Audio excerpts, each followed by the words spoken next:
Welcome back to another day, another onesie.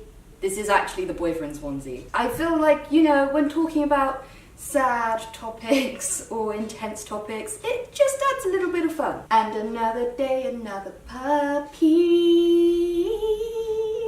I lost my hood.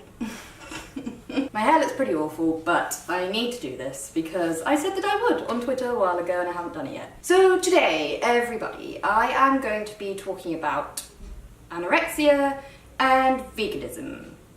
Again, disclaimer, I am not any medical professional of any sort, and so I'm just speaking from my experiences.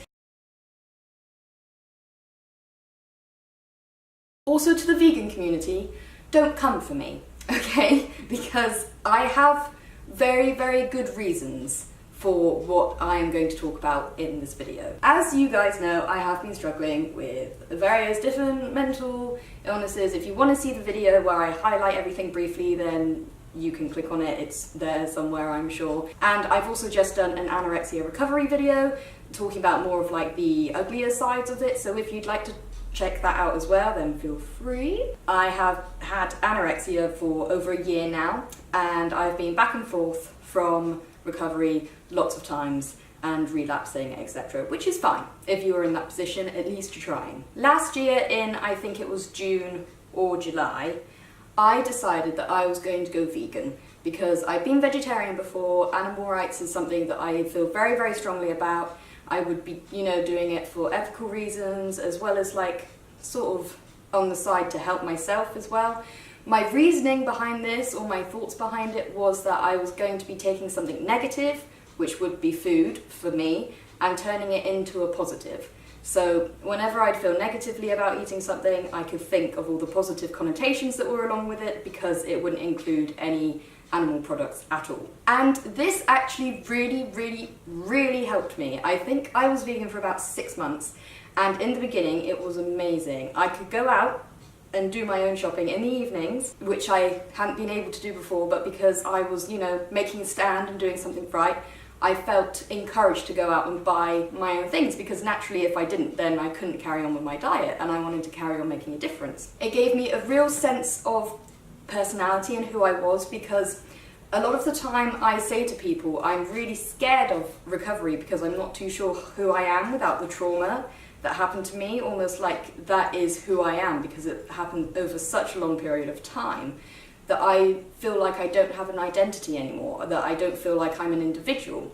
But again, being vegan, it gave me a sort of purpose. It gave me an individual characteristic or personality. I know that there's a lot of negative connotations around the word vegan, but a lot of the community are lovely and they're just trying to spread awareness. I agree with trying to just spread awareness about it, but I don't agree with making people do things when they don't want to or they can't. If you're going to force them, they're not doing it for the right reasons anyway. So I was connecting with a lot of lovely people and, you know, just getting tips and stuff. I then gradually went into more of like the whole foods or raw vegan sort of things, and I was trying to do like minimal waste as possible, but I ordered in bulk lots of quinoa, lentils, porridge oats, and then I would just buy vegetables from the supermarket and cook up loads of different things, and everything was so delicious. It encouraged me to cook, and I was learning different things because I've never been one for cooking. I'm not very good at it. I don't really enjoy it.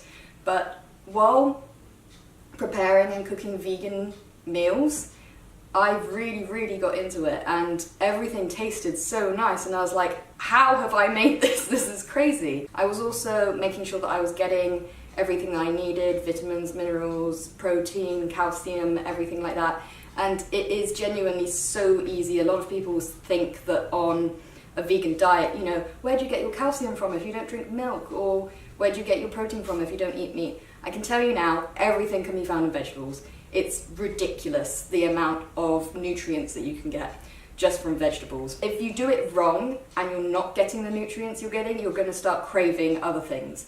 And your body's going to feel really run down, you're going to feel really ill, and you'll think, this is because of my diet change.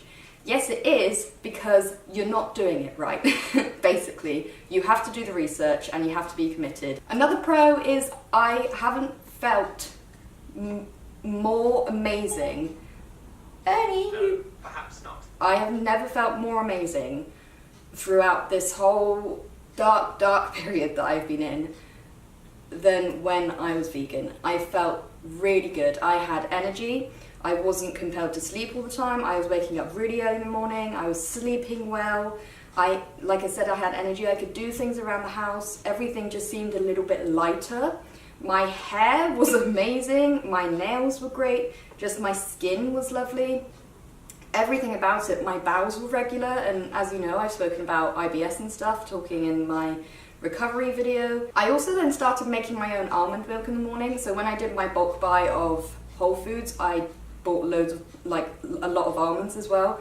And it's so easy to make. And I still have almond milk now because Mum drinks it anyway, so it's always in the house. Making my own almond milk was so nice because it's literally almonds and water, and then maybe a little bit of maple syrup, just for sweetness. And that's it, because even though, of course, milk alternatives from the shops are better than any dairy products that you can get, it's still got like fortified things and maybe have other things in it that you don't really know about. It's 10 times healthier, but making your own is 100 times healthier. So this was all going really, really well. I was really enjoying it. I was inspired to try new things. I had a thing on Pinterest. I had a thing on BBC Food of all like the different vegan recipes that I can try.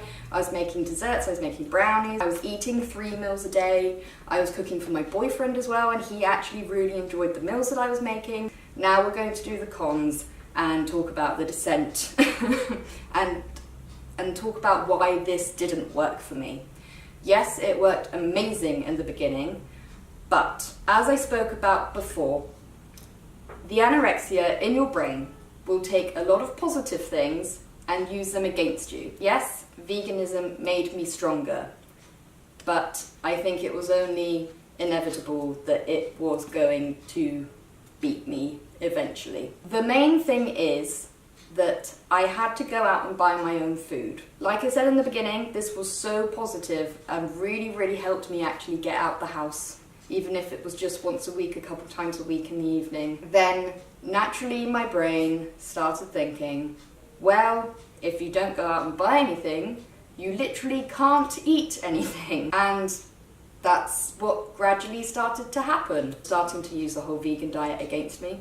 So I was again starving because I literally didn't have anything to eat. I couldn't eat anything because it's almost like it knew how committed I was to this diet and this lifestyle, that it knew that if I couldn't go out, there would be no way that I'd be eating anything else in the house. And it's really, really sad, and it makes me really sad and really angry because it's something that I felt really passionate about and really loved, and it's ridiculous, but you know, and it's something that I really want to do. That is me as a person. It is me, but it's not good for recovery, I don't think.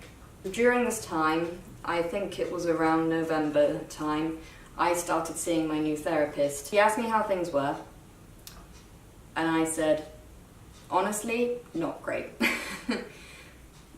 with my eating side of things. And she said, how much are you eating? And I said, nothing. I'm not eating anything. She asked me why, and I told her, and she said to me, and she looked me in the eye and she said, I don't think this is a good idea for you to follow this diet right now.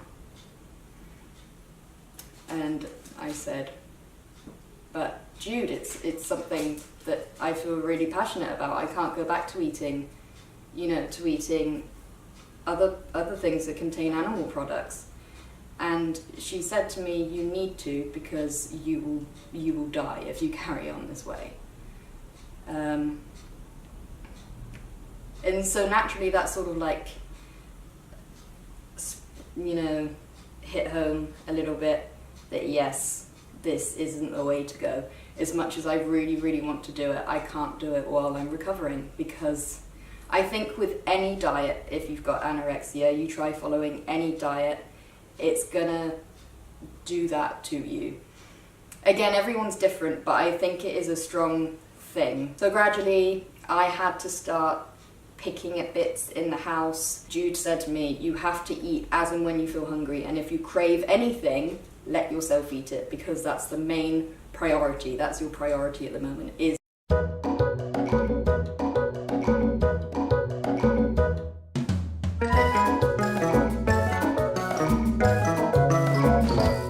to get better.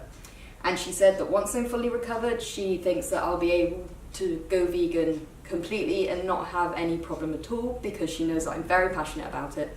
I've just got to get to that mindset and that place in my life where nothing's going to corrupt that. So as of now, I'm eating usual foods. I will eat meat if I crave it, because that's what she's told me to do. I'll eat chocolate, I will eat cheese if I want to, and yeah, that's why I'm not vegan anymore.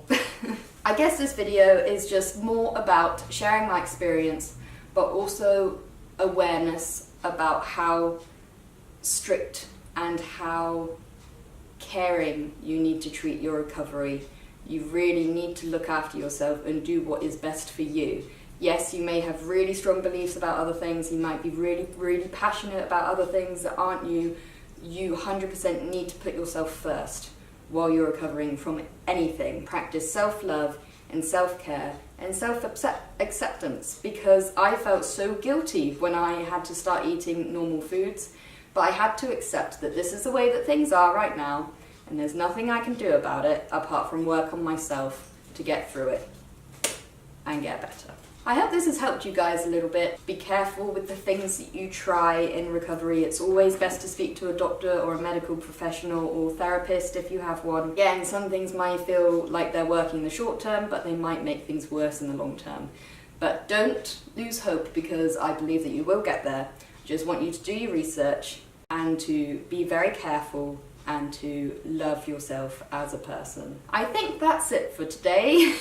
Again, quite heavy, a little bit emotional, but this is why I'm here, and this is what I'm here to talk about, so that everyone can know my experiences, and in the hope that it's going to help someone and just spread awareness. If you would like to join our little corner of the internet, then please subscribe and hit that like button if you enjoyed this video, or if you found it helpful in any way.